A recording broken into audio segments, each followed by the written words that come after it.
Sabi mo tikim lang. Ang laki kasi ng panandok niyo, ate. Hindi ko makontrol. Tao po. O ano sa atin? Isauli ko sana po tong hiniram ko, ate, yung gunting. Ate, yung dami yung pagkain dyan, ah. May birthday ba? Oo, kasi may bisita kami mamaya na darating dito. Ganun ba? So, paano, te? Uwi na ako. Uwi na ako, ate, ha? Ate, uwi na ako. O sige, salamat.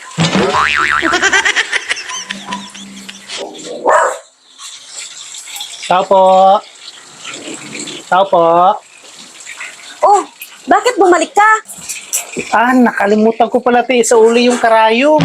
Naku, karayom lang yan, kuya. Bakit mo pa isauli? Ay, oo, ate. Hiniram ko yun, eh. Kailangan ko talaga isauli. Ang dami mo ng pagkain talaga, ate. Ang sarap talaga ng pagkain nyo. Masarap talaga yan. Sanay na ako magluto eh. So, paano, ate? Uwi na ako. Sinauli ko na yung karayom sa inyo, ha? O sige, sige. Sigurado ka, te? Hindi mo ako yayain kumain? Sarap ng pagkain nyo. Grabe ka naman, te. Sarap ng pagkain nyo. Hindi mo ako yayain kumain? Uwi na ako, eh. Uwi na ako? Busog pa kasi ako, kuya. Kaya mamaya na ako kakain. Ako na lang yung kakain, ate. Ang sarap ng pagkain nyo, eh. Wala pa kasi dito si ma'am. Hindi naman si ma'am kainin ko, ate. Yung pagkain, yung damot mo. Tikman ko lang naman. Okay lang, ate. Tikman ko lang. Kunti lang. Titikman mo kung masarap ba? Sige, sige, pasok ka dito. Salamat po, ate. Salamat, ate, ha. Yes, nakain din. Ito Ano, te? Sabi mo tikim lang. Sarap, ah. Ate, asan na yung pagkain ko? Sabi mo tikman mo lang. Natikman mo na eh.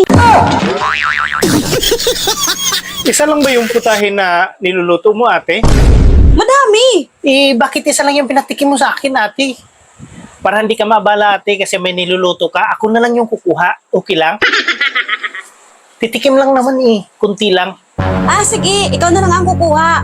Basta tikim lang ha. Oo naman, ate. Wala ka naman tiwala sa akin. Salamat, eh, ha. Sige, te. Punta ka na ron. Ako na bahala dito.